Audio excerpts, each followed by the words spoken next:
સાહેબની કામગીરી લગભગ પતવાની આવે છે 9 ડિસેમ્બર કંઈક આપી છે સબમિટ કરવાની, એટલે ઇલેક્શન જો આવી શકે તો 12માની એન્ડિંગમાં આ લોકો જાહેર કરી શકે, ના થાય તો ચોથા પાંચમા મહિનામાં જઈ શકે છે. પણ આપણે ભૂલી જવાનું નથી કે આપણે આ વખતે પરિવર્તનમાં જોડાવાનું છે.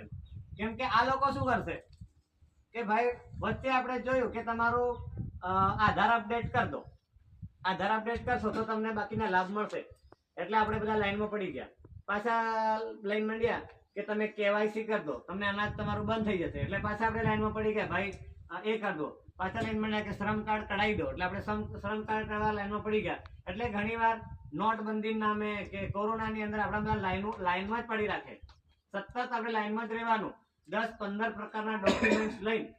આટલા આપણે અહીંયા આપણે મૂળ માલિક છે, બંધારણની અંદર આપણે હક અધિકારો આપેલા છે, બધું જ છે. છતાંય એ લોકો નવા ગતકડા ચાલુ રાખે. કેમ કે આપણા લાઈનમાં જ રાખે. કેમ લાઈનમાં રાખે?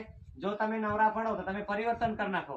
જો તમે નવરા પડો તમને ખબર પડી જાય કે શિક્ષણમાં આવું થઈ રહ્યું છે, ખેતીમાં આવું થઈ રહ્યું છે, આરોગ્યમાં આવું છે, ગામનો વિકાસ કેવો છે, કોણ શું કરે છે, બધી જ ખબર પડી જાય. એટલે આપણા હંમેશા શું રાખે, તમે બધા લાઈનમાં જ રહો, કાગળિયા લઈ લઈને અપડેટ કરાવો ને કેવાયસી કરાવો ને આ કરાવો ને તે કરાવો. એટલે આમાંથી આપણે ઊંચા આવાજ દે અને આપણા પ્રશ્નો આપણને ભેગા બી ના થવા દે અને આપણા પ્રશ્નો છે એ એમના સુધી પહોંચે નહીં એવું. એટલે આપણે જો ઇલેક્શન લંબાય તો એ બધું ભૂલીને જ જવાનું પાછું. કેમ કે આપણે પરિવર્તન લાવવાનું છે.